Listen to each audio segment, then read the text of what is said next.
Bienvenue sur le podcast du site maghrebemergent.com, le média indépendant et apolitique qui reprend toute l'actualité du Maghreb au quotidien. Je suis journaliste et animatrice et aujourd'hui on va se pencher sur un sujet vraiment important pour le Maroc.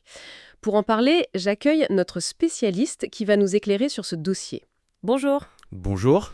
Alors, le sujet du jour, c'est la rénovation du Grand Stade de Tanger, un chantier impressionnant qui est presque terminé et qui prépare le terrain, bien sûr, pour de grands événements, la CAN 2025 et puis la Coupe du Monde 2030. On entend souvent parler de projets pharaoniques, colossal. Alors, décortiquons un peu cela. Pourquoi une telle ampleur? C'était quoi la nécessité derrière cette transformation? L'objectif numéro 1, c'était simple, hein. Il fallait que le stade soit aux normes FIFA. C'est indispensable pour accueillir des compétitions comme la CAN l'année prochaine, évidemment. Et puis, le Mondial 2030. D'ailleurs, l'architecte Anouar Amraoui, il confirme que tout devrait être prêt fin septembre. Fin septembre, donc c'est imminent. Oui, et ça représente un investissement très conséquent. On parle de 360 millions de dollars américains. 360 millions de dollars. Effectivement, ça situe l'envergure du projet. Alors, au-delà de cette mise aux normes FIFA, qu'est-ce qui change vraiment, concrètement? Et c'est là que ça devient vraiment intéressant. Quelles sont les transformations les plus marquantes de ce stade rénové? Alors, il y a plusieurs choses assez spectaculaires. D'abord, la charpente de la nouvelle toiture. C'est une structure mixte. Mixte, c'est-à-dire? Elle combine vétal et câble tendu. C'est une technologie assez avancée et apparemment, ce serait la deuxième plus grande de ce type au monde. La deuxième? Oui, juste après celle du Maracana au Brésil. Rien que ça. Ah oui, quand même. La comparaison parle d'elle-même. Et ce n'est pas juste une question de taille. Cette technologie, elle permet de couvrir tout le monde sans poteaux qui gênent la vue. C'est, vous savez, essentiel pour l'expérience des spectateurs selon les standards FIFA actuels. D'accord, je vois. Une vue dégagée partout. Et à part cette toiture impressionnante, quoi d'autre? Un autre changement majeur et très visible, on a supprimé la piste d'athlétisme. Ah oui. Oui, c'est une décision forte. Ça change complètement l'atmosphère du stade. Les tribunes sont maintenant beaucoup plus proches du terrain. Qui doit améliorer l'ambiance. Exactement. Ça intensifie tout. Le bruit, la ferveur, c'est une tendance qu'on voit dans beaucoup de stades modernes de foot pour vraiment booster l'expérience des fans. Et du coup, la capacité totale monte à 75 000 places. 75 000 places. Voilà.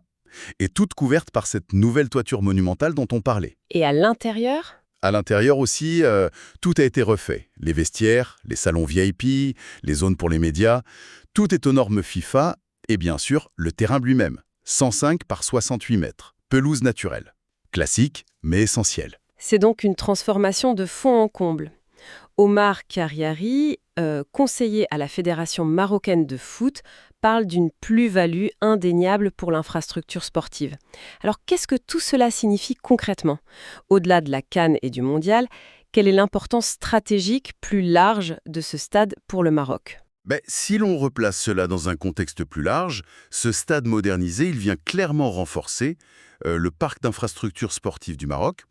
Il se positionne comme l'un des plus grands, des plus modernes du pays. Les sources qu'on a indiquent que ce projet s'inscrit dans ce qu'elles appellent la vision clairvoyante de Sa Majesté le roi Mohamed VI. La vision royale, oui. Exactement. Cette vision, en général, elle mise beaucoup sur la modernisation des infrastructures. C'est vu comme un levier de développement, mais aussi de rayonnement international pour le pays. On mentionne aussi qu'il sera connecté à une infrastructure connexe. Bon, on n'a pas beaucoup de détails là-dessus dans nos sources. Une infrastructure connexe. Oui, on peut imaginer que ça concerne les accès, peut-être les transports, ou des installations autour, comme des terrains d'entraînement. C'est souvent le cas pour ces grands projets. L'idée générale, c'est vraiment d'allier l'esthétique, le côté spectaculaire, et la fonctionnalité, pour en faire un vrai joyau, quoi. Une référence pour le foot en Afrique, et même au niveau mondial. C'est très clair.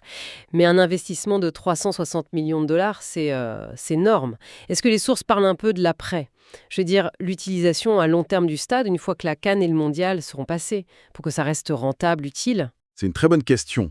C'est l'enjeu pour toutes ces grandes infrastructures après les événements, en fait.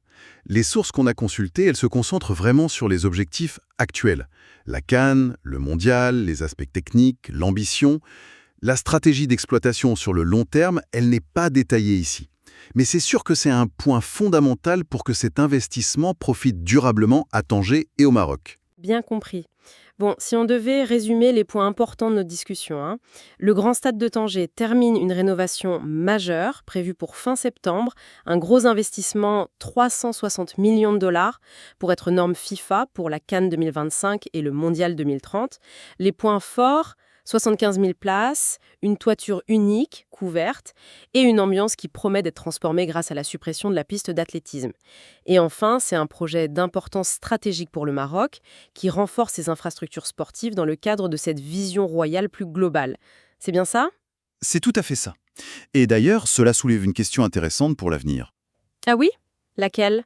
Au-delà des grandes compétitions, on peut se demander comment une infrastructure pareille, de cette qualité, va peut-être redéfinir l'expérience même du football au quotidien pour les spectateurs au Maroc.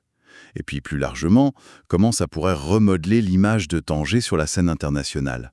L'impact pourrait aller bien au-delà du sport en fait. Une réflexion très pertinente pour conclure. Merci beaucoup pour cet éclairage. Merci pour votre écoute et retrouvez plus d'actualités sur maghrebemergent.com.